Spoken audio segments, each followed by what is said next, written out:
Press നോട്ടിന് പകരം കേരള നിയമസഭ പരിഗണനയിലുള്ള 246 നമ്പർ ബില്ലാണ് നമ്മൾ നിങ്ങൾക്ക് മുമ്പിൽ സമർപ്പിക്കുന്നത്. 246 നമ്പർ ബില്ലാണ് കേരള നിയമസഭ സ്പീക്കറിൻ്റെ അനുമതിയോടുകൂടി കഴിഞ്ഞ 2025 ഫെബ്രുവരിയിൽ അവതരിപ്പിച്ച ബില്ലാണ്. ഇതിൻ്റെ ആദ്യത്തെ ഡ്രാഫ്റ്റും കാര്യങ്ങളുമാണ് ശ്രീ ഷംസീർ ബില്ലാണ്. അപ്പോൾ ഒരു പ്രസ് നോട്ടിന് പകരം നിങ്ങൾക്ക് ആ ബില്ല് തരുന്നതിൻ്റെ കാര്യം എല്ലാവർക്കും എല്ലാ വിഷയങ്ങളും അറിയാം. ആ വിഷയങ്ങൾ പരിഗണിക്കണമെന്നുള്ളതുകൊണ്ടാണ്. പ്രധാനമായിട്ട് നമ്മുടെ ആൾക്കാരെ ഇൻട്രൊഡ്യൂസ് ചെയ്യാം. ഒന്ന് ശ്രീ മുകേഷ്, അദ്ദേഹം വളരെ അറിയപ്പെടുന്ന ഒരു ഇൻഫ്ലുവൻസറാണ്. ശ്രീ ജോയ് അറക്കൽ, അദ്ദേഹം മെൻസ് റൈറ്റ് ഫൗണ്ടേഷൻ്റെ വ്യക്തിത്വമാണ്. വിക്രം ഫ്രം ഹോമീസിൻ്റെ അബൂബക്കർ ഉണ്ട്, സാദിഖ്. അവരെ ഹോമീസ് എന്ന് പറയുന്നത് ഒരു ആണുങ്ങൾക്ക് വേണ്ടി, പുരുഷന്മാർക്ക് വേണ്ടിയുള്ള ഒരു എക്കോസിസ്റ്റമാണ്. നിങ്ങളുടെ ലാപ്ടോപ്പും കാര്യങ്ങളും ഉണ്ടെങ്കിൽ അത് പുരുഷന്മാർക്ക് ഇനിയും ഒരു ദീപക്ക് സംഭവിക്കരുത്. നമ്മൾ ഈ പത്രസമ്മേളനം കഴിഞ്ഞ് വാർത്ത കൊടുക്കും പോവുകയും സാധാരണ ദീപക്കുമാരിലേക്ക് ഇത് എത്തണമല്ലോ. അതുകൊണ്ട് ഇനിയൊരു ദീപക് ഉണ്ടാകരുതെന്ന് ഉദ്ദേശിച്ച് അങ്ങനെ ഒരു ഹോമീസ് മെൻ കി ബാത്ത് എന്ന് പറഞ്ഞ് മെൻസ് കമ്മീഷൻ സപ്പോർട്ട് ചെയ്യുന്ന ഒരു ഡിജിറ്റൽ എക്കോസിസ്റ്റവും ആപ്പും വെബ്സൈറ്റുമാണ് അതിൻ്റെ കൂടെ നിങ്ങളുടെ മുമ്പിലേക്ക് കാണിക്കാനാണ്. 3 കാര്യങ്ങളാണ്, പ്രധാനമായും 3 കാര്യങ്ങളിലേക്ക് ചുരുക്കുകയാണ്.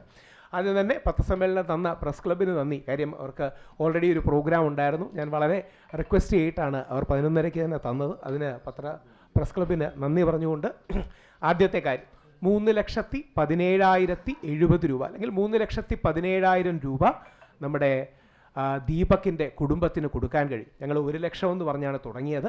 3,17,000 റുപ്പീസ് ദീപകിൻ്റെ കുടുംബത്തിന് ഇന്ന് രാവിലെ ക്യാഷായിട്ടും അതോടൊപ്പം ദീപകിൻ്റെ അക്കൗണ്ടിലുമായിട്ടും 3,17,000 രൂപ നമ്മൾ എത്തിച്ചിട്ടുണ്ട്. അത് ഞങ്ങളാൽ കഴിയുന്നൊരു പിന്തുണ.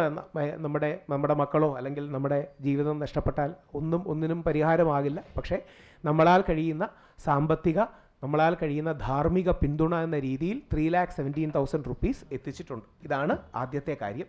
2, ജനുവരി 17, അതായത് ജനുവരി 17 ദിവസത്തിൻ്റെ പ്രത്യേകത പ്രിയപ്പെട്ട ദീപകിൻ്റെ ജന്മദിനവും നമ്മളെ വിട്ടുപിരിഞ്ഞ ദിനവും ഒന്നാണ്.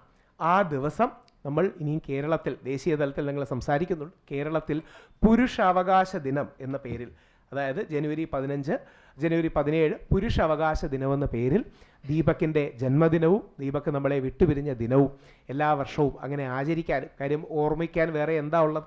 നമ്മളൊക്കെ ഇത് കഴിഞ്ഞാൽ കൂടി വന്നാൽ 2 ആഴ്ചയോ 3 ആഴ്ചയോ കഴിഞ്ഞ് പോവും. ആ വീട്ടുകാർക്ക് വേറെ എന്തുണ്ട്? നമ്മുടെ എല്ലാം കുടുംബത്തിൽ സംഭവിച്ചൊരു കാര്യം ഓർത്താൽ മതി.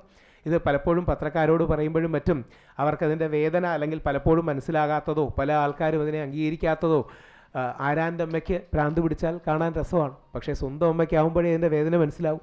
ആരാൻ്റെ മോൻ കള്ളക്കേസിലോ വ്യാജ പരാതിയിലോ വ്യാജ വീഡിയോയിലോ പെട്ടാൽ നമുക്കത് സംവാദവും ചർച്ചയും പരസ്പരം അങ്ങോട്ടും ഇങ്ങോട്ടും തർക്കിക്കാന്നുള്ളതാണ്. ഇത് നമ്മുടെ മക്കൾക്ക് ആർക്കെങ്കിലുമോ നമ്മുടെ സഹോദരനോ വല്ലോ സംഭവിച്ചാൽ മാത്രമേ എൻ്റെ വേദന.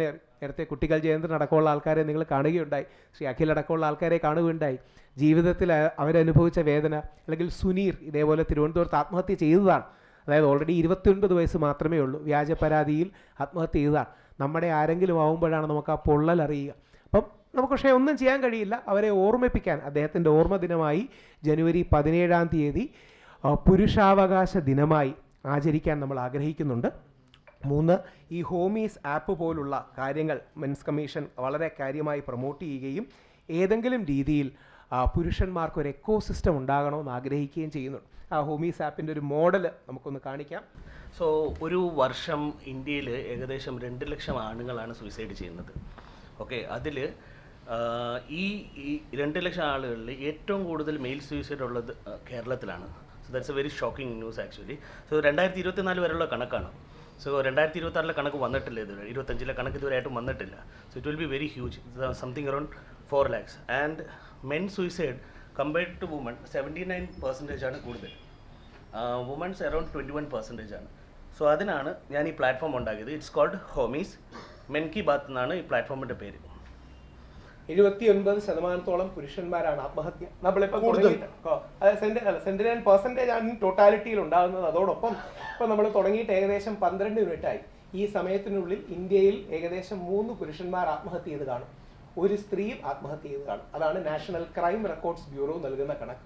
അപ്പം പുരുഷന്മാരുടെ ആത്മഹത്യ എത്ര വലിയ പ്രശ്നമാണ് എന്ന് നമ്മൾ തിരിച്ചറിയണം. വ്യാജ പരാതികൾ മാത്രം കാരണമല്ല, ബാക്കി പല കാരണങ്ങൾ കാരണം.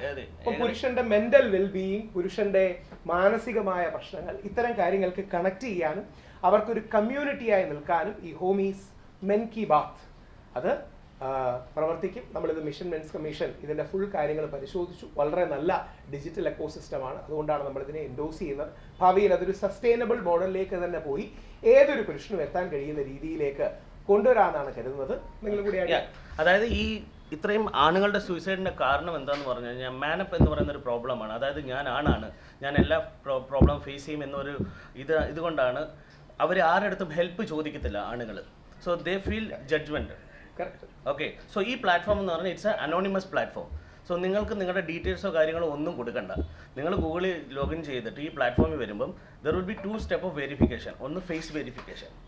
ഫേസ് വെരിഫിക്കേഷനിൽ നിങ്ങൾ ആണാണെങ്കിൽ മാത്രമേ അകത്ത് പോകാൻ പറ്റത്തുള്ളൂ. അതിനുശേഷം വോയിസ് വെരിഫിക്കേഷനും ഉണ്ടാവും to make sure that you are a man. അതിനുശേഷം നിങ്ങൾക്ക് യുണീക്കായിട്ട് ഹോമീസ് ID തരും. സോ അതിൽ നിങ്ങൾക്ക് വേറെ ഒരു പേരും ഇടാൻ പറ്റത്തില്ല, നിങ്ങളുടെ പ്രശ്നങ്ങൾ മാത്രം അവിടെ പറയാം. അതാണ് പ്ലാൻ. അതിൽ അനോണിമസ് ആയിട്ട് പുരുഷന്മാർ സപ്പോർട്ട് ചെയ്യുന്ന അതിൽ എക്സ്പേർട്ട് ഹെൽപ്പാണ് വേണ്ടെങ്കിൽ അങ്ങനെയുള്ളവരെ കണക്ട് ചെയ്യുകയും വളരെ അഫോർഡബിൾ ആയിട്ടും സപ്പോർട്ടീവായിട്ടും ചെയ്യും. ഹോമീസ് മെൻ കി ബാത്ത് എന്നാണ് ശ്രീ സദിഖ് അടക്കമുള്ളവരാണ്. അദ്ദേഹത്തിന്റെ കൂടെ വന്ന് വിക്രം അടക്കമുള്ളവർ. ഇതെല്ലാം വലിയ ടെക്നോളജിക്കൽ എക്സ്പെർട്ടീസും വളരെ വർഷത്തെ കോർപ്പറേറ്റ് എക്സ്പീരിയൻസും ഉള്ളവരൊക്കെയാണ്. ഇവർ യഥാർത്ഥത്തിൽ ഒരു സോഷ്യലി സസ്റ്റൈനബിൾ മോഡലിൽ കൂടെ ചെയ്യുന്നത് ഈ വിഷയം അത്ര വലിയ പ്രശ്നമാണെന്ന് അറിയുന്നതുകൊണ്ടാണ്. Thank you Sadiq.